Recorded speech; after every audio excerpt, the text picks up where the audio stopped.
Welcome to Heart Speak Podcast, episode 151, Hidden in Plain Sight. Well, hello there, wherever you are in the world, you are welcome. It's so good to be with you again.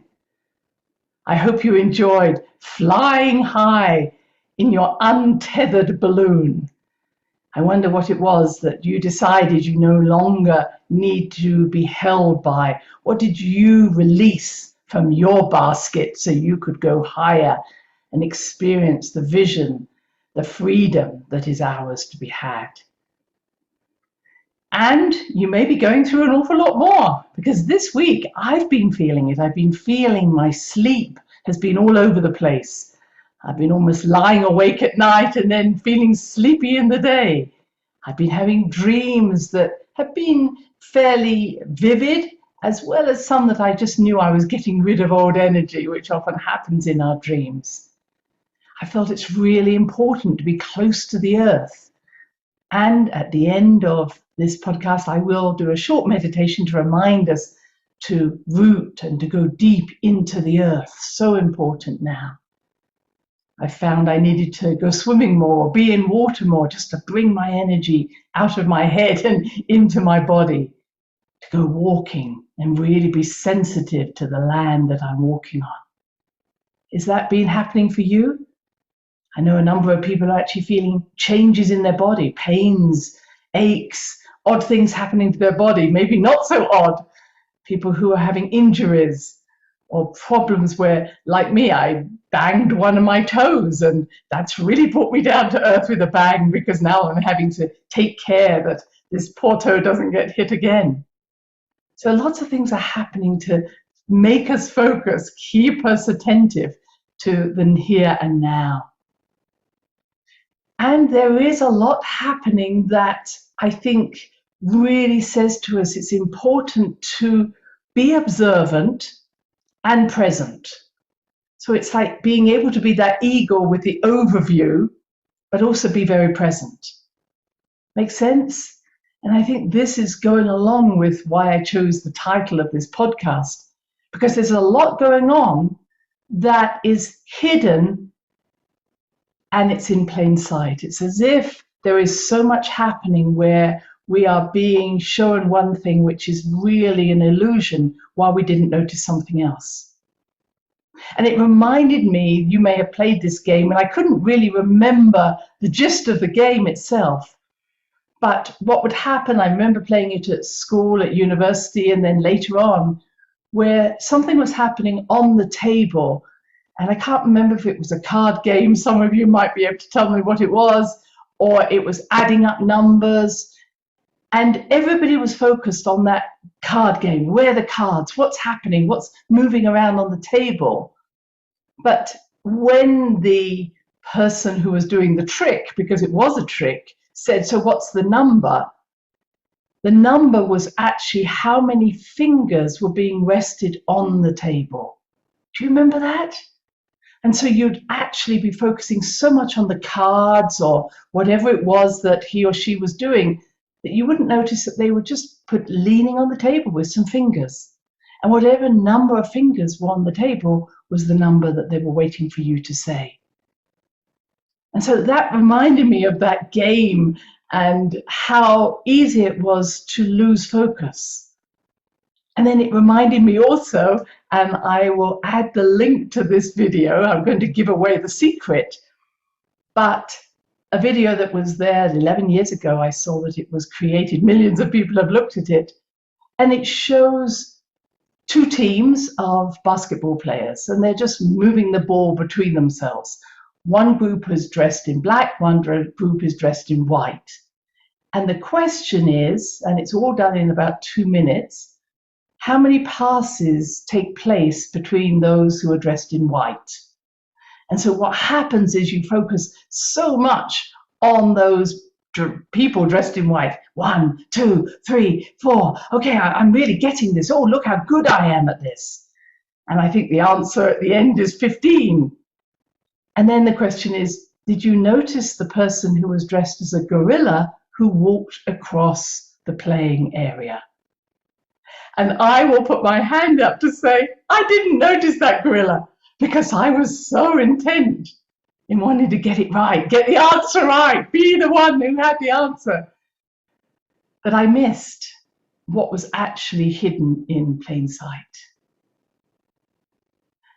And this is really what I feel is happening now. I was just listening to Pam Gregor, who talks about astrology. She was speaking about how Neptune, which is in Pisces, which is all about illusion, all about game playing, all about, well, it's also about holograms, which I love, virtual reality, which I love, but it's actually opposing where Neptune was when the United States was created. So it's opposing Neptune, which is in Virgo. And so what she was suggesting, and I really take that on board, is there's a lot of illusion happening, and especially out of the United States, although, as we all would agree, wherever you're living, the mainstream media is really not showing what is true. And then again, it's maybe true to them, but we're not getting more than one viewpoint, or we're seeing things and we're being told that's how it was. And over the last 2 or 3 years, we'd all have witnessed how one camera vision is not the same as multiple camera visions. And now with so many techniques now to enhance and change images, even on a video, I think we all are looking and saying what is true, what is not true. And that again is what is hidden in plain sight. We're being given information over this video, and we're being told this is what it says. But in truth, if you turn off the sound and you just listen, or excuse me, you just watch, you're saying, well, actually, that could mean anything. But the words are causing reinforcement to a narrative that we're being told to understand. And that's been happening for a long time. Of course, the opposite also happens, that our visual acuity, and many of us are more visual than we are maybe auditory, that when they're talking about a drug, the new drug, hey, take this new drug, and they're showing happy, dancing people. But at the same time, you've got this narrative running, which is saying, well, if you take this drug, you have to be really careful because one of the side effects is death. But hey, you don't have to worry about this because all you're interested in is these happy people who have no pain, no whatever problem that the drug is supposed to be helping. And so we are now really needing to be far more aware of both what we're hearing, what we're seeing, and what we're feeling. And that, of course, is where I would really encourage all of us to not just believe because someone else is telling us, but to really be mindful of saying, how do I feel about this? How do I feel about this truth? That inner knowing. And because of my upbringing and my training of my intuition, I can hear someone say something and I'll go, nah, that doesn't ring true. I mean, it's almost like it just doesn't sit anywhere inside me. Does that make sense? You're like, nah, that doesn't sit well. That isn't the truth there. And I use that in my work when I'm doing soul reading. Someone might tell me something, and if I don't feel it, I don't actually feel that that's a truth. Not from the fact that I'm judging them is not true. It's something they're telling themselves that is not true. And this again is, okay, let's get back to what it is you're really feeling. Give me a sense of not just what you want me to hear, but what is true to you. And I think that's what's really happening for all of us at the moment. And there's a lot going on in the world, of course. And of course, the withdrawal, we might call it, from Afghanistan has been in the news very fully recently. But it reminded me so much of 9/11 coming, and of course the anniversary of this is coming up. There's going to be a lot of protests. There's going to be a lot of talk because it's the 20-year anniversary of 9/11. And I remember, some of you might have been with me when all this happened. I was in Santa Fe at the time, and I was running a course. And of course, all of us were horrified by what we saw. But the first energy that came into my mind was, look to see who benefits from this. Now, that didn't take away from the fact that it was a horrendous event. So many people lost their lives, lost loved ones, and should never have happened. But in every big event that happens, we also need to have that slight overview, as I'm talking about, to say, who may have caused this for their own benefit? And sorry to say, that happens all the time. Now, I don't know what should have happened in Afghanistan, etc. There are so many people now who are refugees, who are under a great deal of threat, or so we're told, and I'm not denying any of that. But I don't think it's as simple as maybe we were just wanting to try and help the Afghan people become stronger in themselves, or stronger as soldiers, or strengthening the power of women. I'm sorry, but nobody ever goes into another country unless they want something. And that ownership has been happening not just in the last 10, 20, 30 years. You know, I come from Britain. We were always going into countries because they had something to offer. We're always, you know, whether it's Portugal, France, Spain, China, Japan, I mean, this has been going on for thousands of years. And when I look at the reptilian energy, or I call it reptilian, or I could call it those from Orion, those wars I spoke about a few podcasts ago were always about mining, gathering slaves, gathering people to mine precious metals, to mine something that was needed, minerals. You understand? So many times you might read about the Anunnaki, and the Anunnaki were using humans, they were even genetically engineering humans in order to mine gold. And one of the big areas was there in South Africa.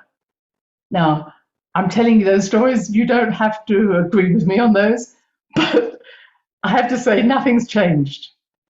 It's where can I, or there are a small group of beings who say, where can I get more of what I need, even though I have everything probably that I ever need, more is never enough.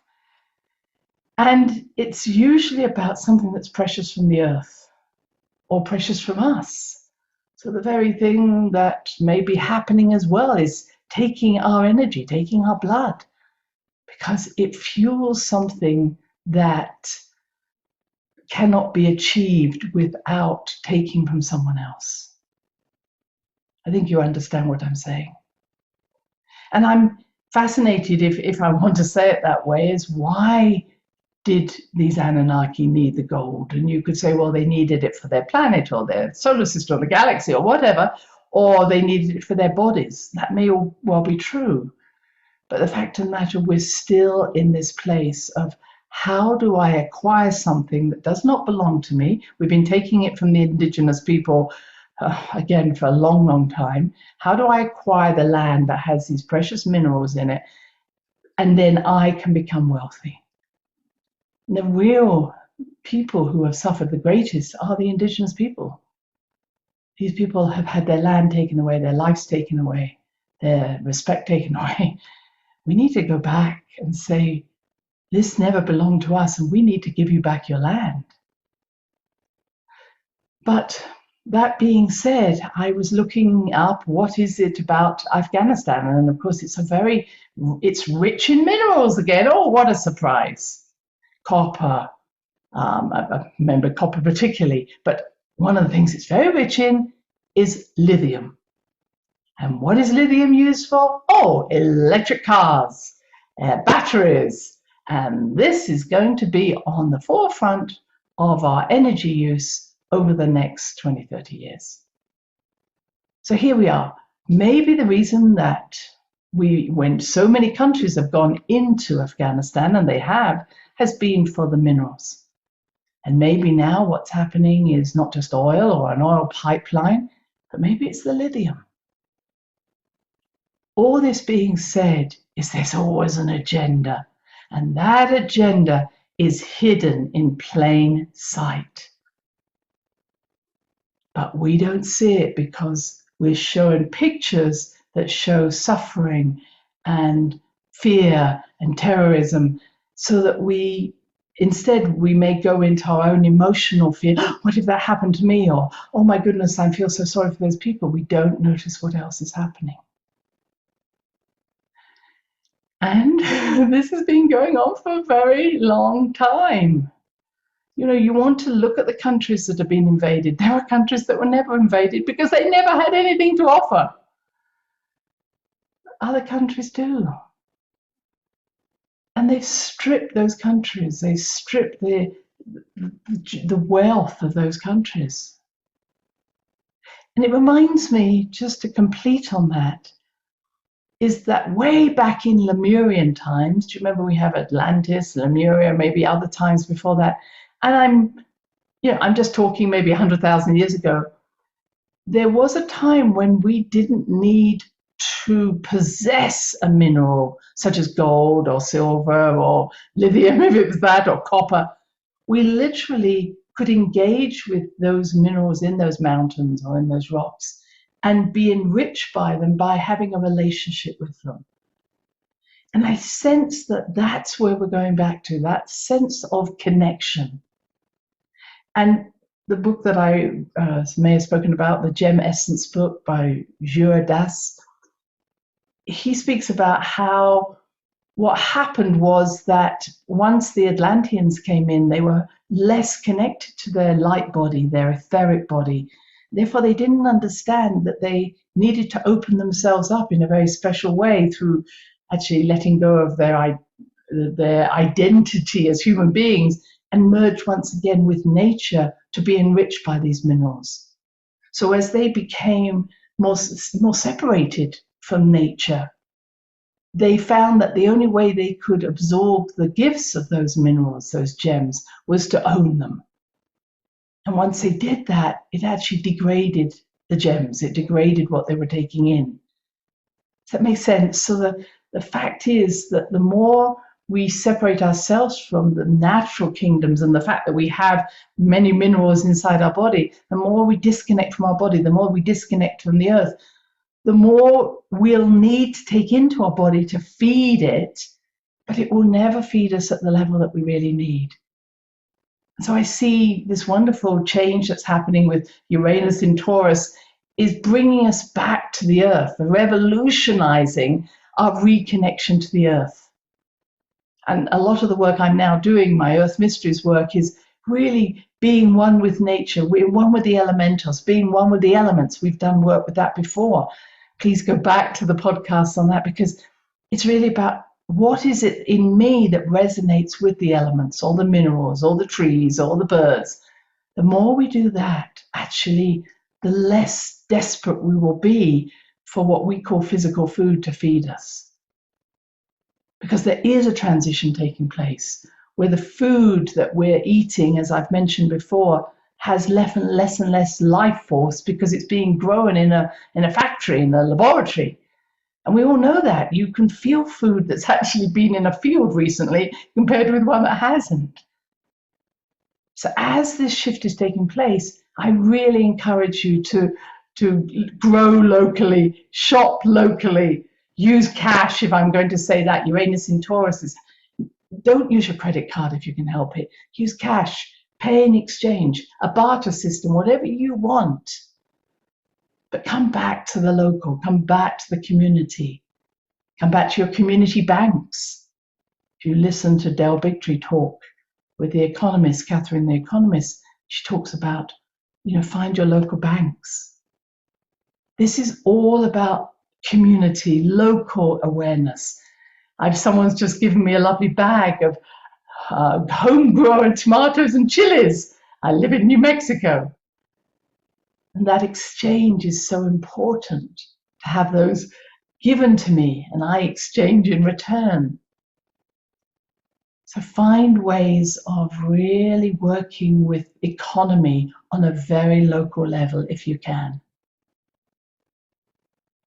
And just before I finish off with looking at the recent or the upcoming full moon that's coming, and then maybe a short meditation, I'm also interested, as I'm speaking about, is the people who are persuading us, perhaps, trying to persuade us to take their line of treatment or their line of vaccine or their line of, I don't know, their line of speech. They're doing it all through money. Again, if you take this vaccine, I'll give you this. If you take this drug, I'll give you that.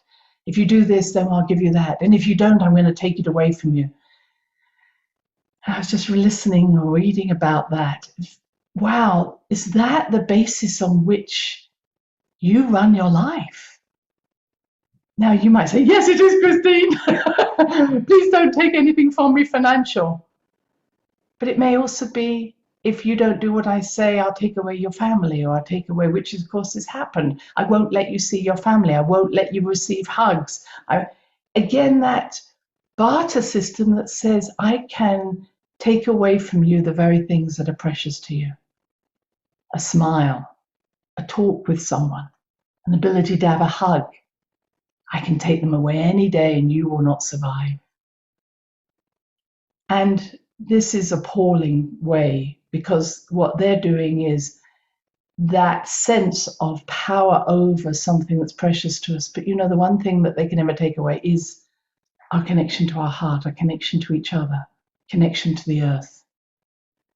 I may not get the hugs I want because I'm not around all my family and friends, many of whom are back in the UK. I can feel you. I feel you in my heart. I see your smile. I feel your words. And I remember a time or a past life where I was a Native American chief, and I was being told, if you don't do this, I will hurt your family, hurt your tribe. And it was one of the hardest decisions I ever had to make in my many lives, which was to say, I will not allow you to blackmail me. I love my family. I will always be connected to them.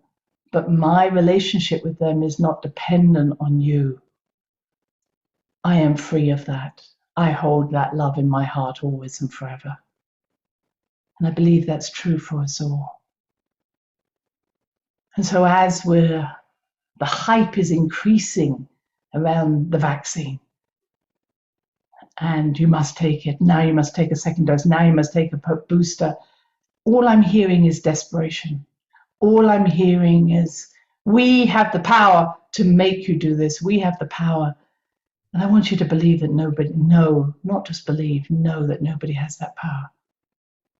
Yes, rebel. Yes, do what you need to do. Yes, come together as a group, a community, say this is not how we wish to live our lives.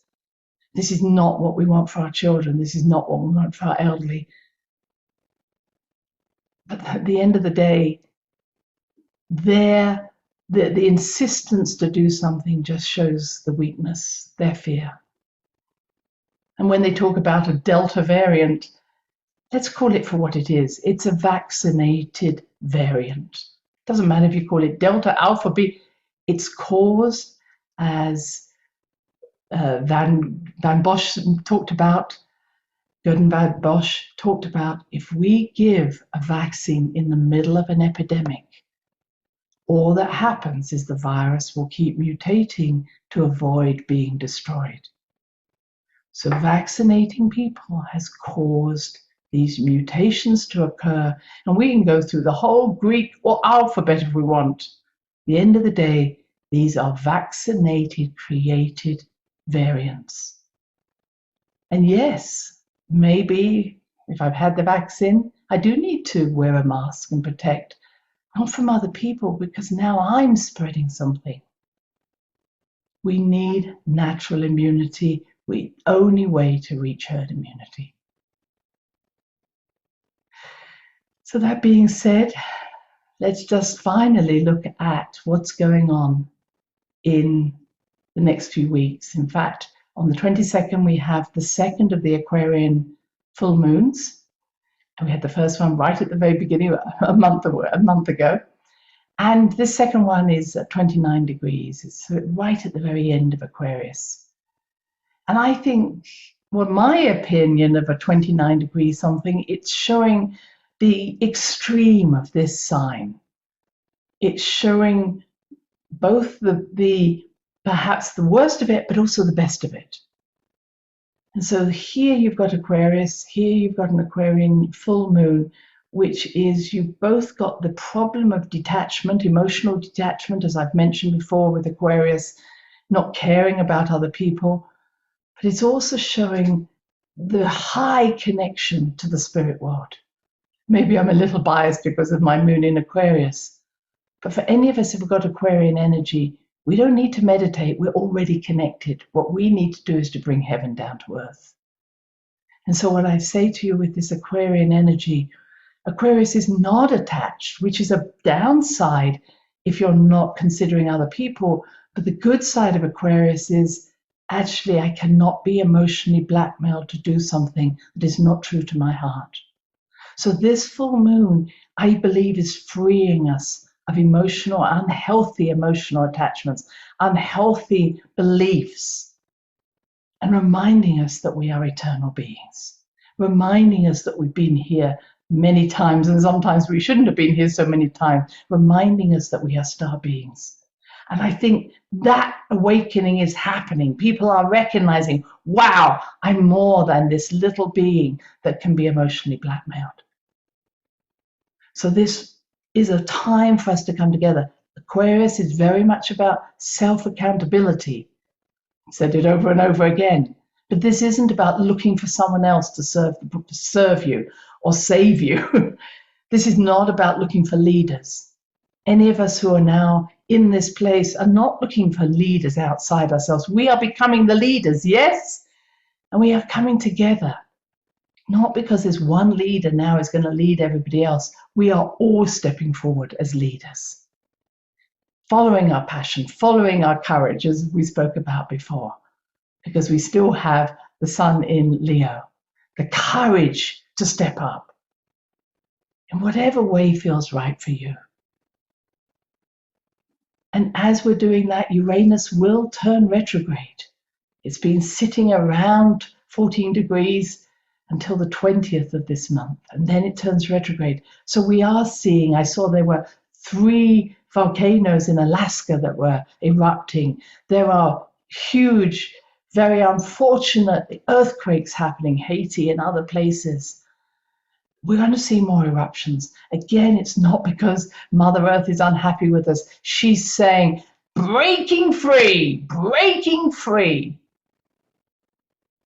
So know that Uranus is about unexpected happenings, things happening without warning. But recognize that sometimes what we're told is without warning has been planned long in advance. Long in advance. So always ask yourselves, who benefits? So I round this off maybe with just a mini meditation, just to remind us to really root down into the earth.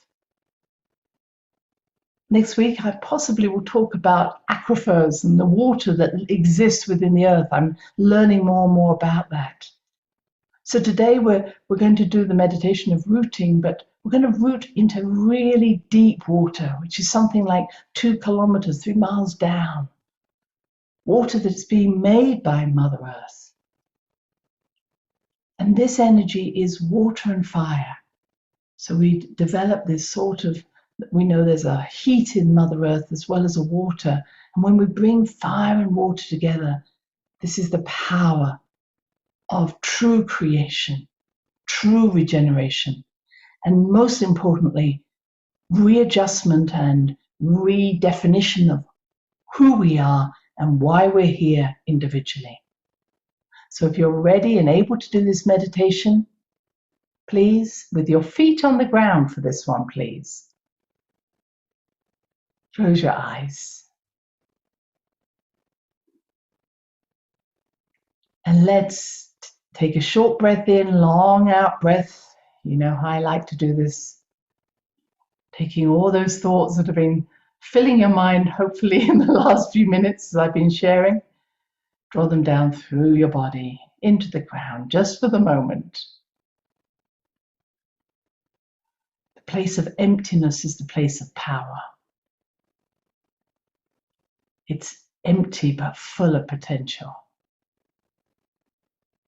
Breathing out once again. Short breath in, long out breath. Repeating.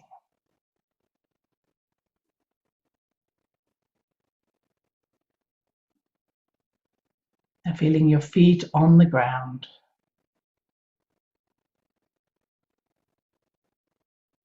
Imagining the magnet on the soles of your feet, allowing the larger magnet to pull you into her. Larger magnet coming from the center of the earth, of Mother Earth.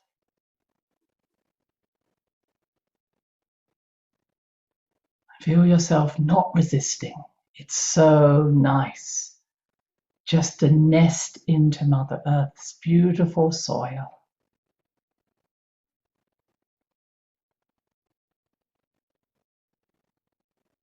Developing roots from the soles of your feet, going in all directions, helping that nesting.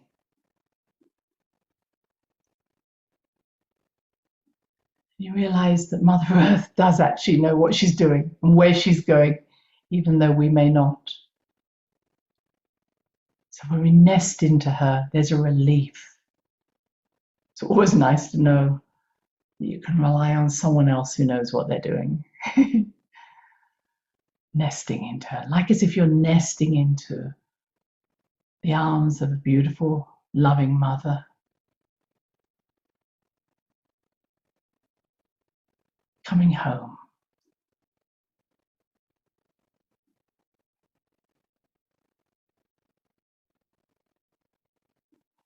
And now, take your awareness to the end of one of the longest roots. This is the root chakra, as you've heard me say, about 9 feet, 3 meters under your feet.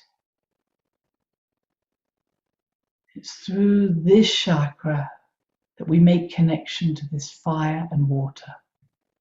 You can almost see it like golden energy flowing through that root chakra.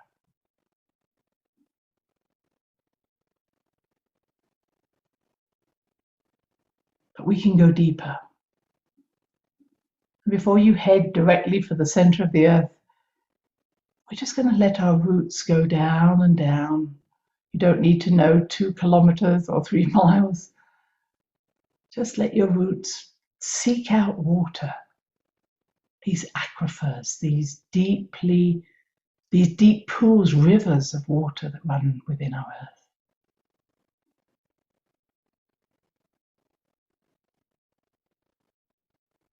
And you can, in whatever way, dive into that water, swim in that water, fill your being with that water.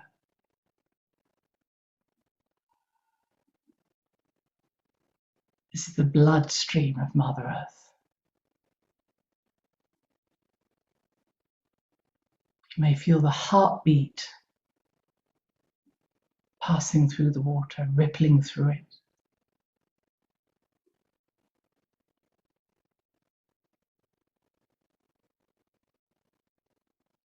You feel your own heart resonate, connect.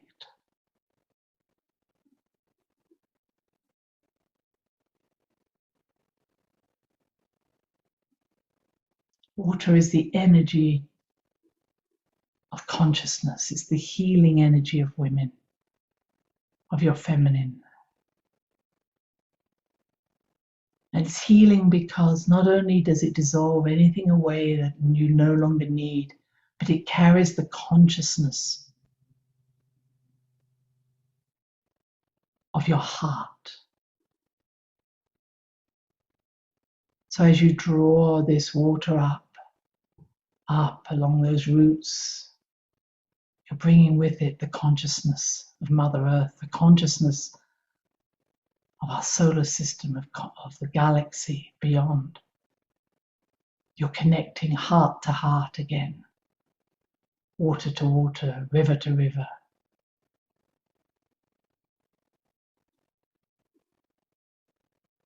I sense the water is swirling up, spiraling up.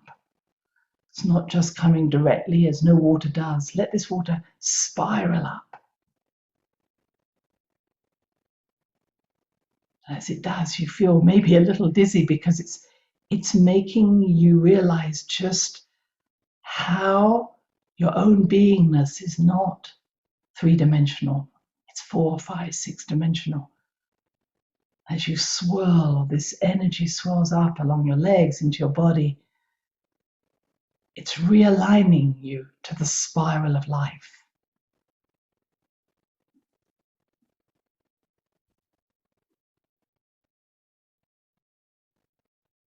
And you can, if you want, spiral in opposite directions just to find your balance. That's called a torus. But most importantly, you allow your body, you allow your beingness to be part of the huge spiral that is happening not only within ourselves, not only with Mother Earth, but within our solar system, our sun, a galaxy. Everything is changing.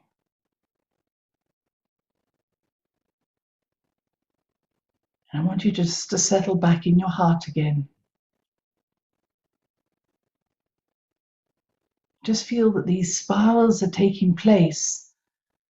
You could say coming up, going down, going out, coming in, doesn't matter what direction. But the 0 point is your heart chakra, center of your chest.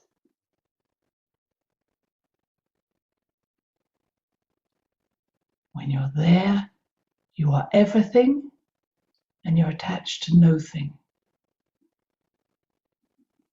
But you are home.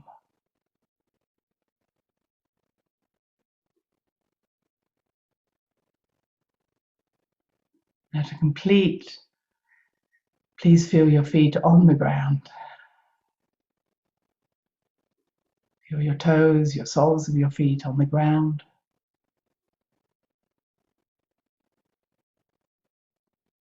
And smile, because it's actually that easy. This is the place, within these spirals of energy, this is the place that you know so well, where you can be free to fully express yourself as you were meant to do in this life.